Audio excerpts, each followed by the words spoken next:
Willys M38 evolutivni je naslednik Willisa MB, džipa koji je pobedio u Drugom svetskom ratu.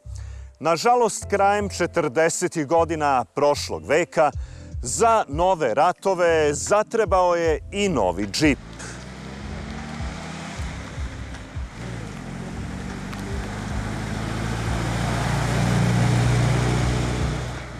Matija, šta je ispod haube?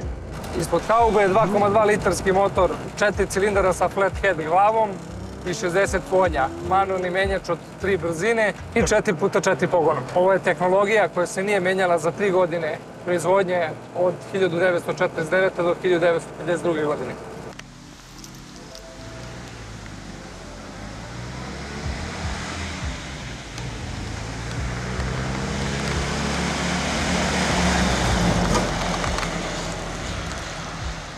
Na prvi pogled nije lako uočiti vizualne razlike u odnosu na model iz Drugog svetskog rata, međutim kada ih jednom primetite, uvek ćete ih primećivati. Pa koje su? Prvenstveno razlike u šofer šajbi nije iz dva dela, nego iz jednog izlivenog stakla.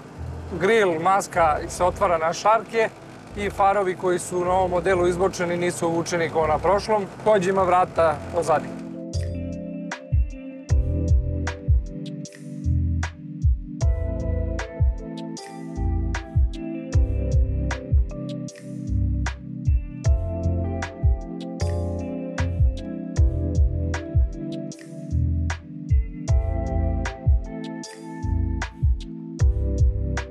Kompanija Willys i njene podružnice, kao na primer Kaiser, još 1944. godine udarile su temelje današnjem SUV segmentu sa izdanjem civilni džip ili skraćeno CJ.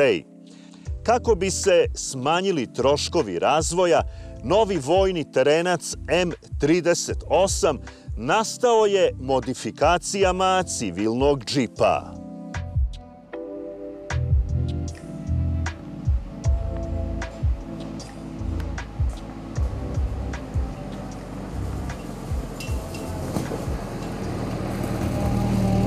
Matija, da pojasnimo ljudima kojom je to vojnom tehnologijom, pa rekao bih poboljšan civilni džip.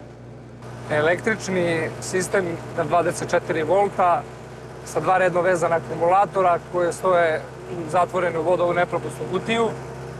Ventilacija motora je zaaktivena da ne može da ulazi voda u motor. Na nekim varijantama imao je i snorkel, ali idemo dalje. Menjačka kutija kao i kočeni sistem i diferencijali su zatvorenog tipa i može da prolazi kroz duboku vodu.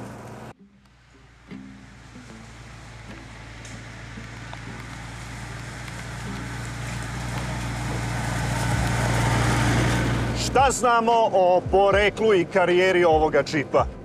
Prvi vlasnik je bila američka vojska. Naravno. Vozio ga je marinac koji ga je dužio u vojsci, posle pred penziju ga je otkupio i restaurirao u Americi.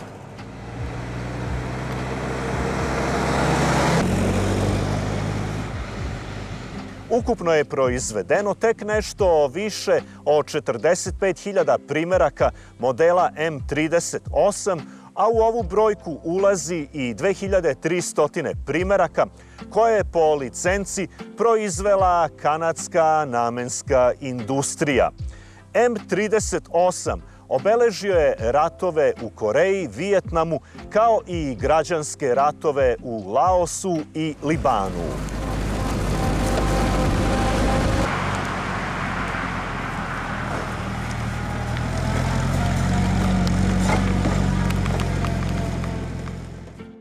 Kakav je doživljaj vožnje, da zaključimo? Doživljaj vožnje je da je ovaj džip nepobediv. Dominira na terenima koji su nemogući.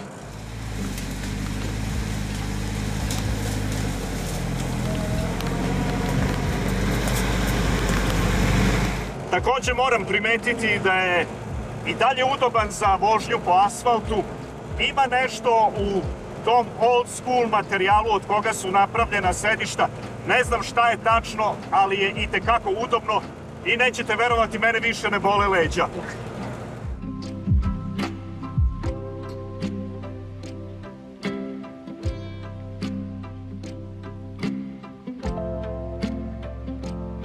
Ovaj džip je spreman na sve, ali ga nećemo opet slati u rat. Možda eventualno u nekoj filmskoj ulozi. Na primjer.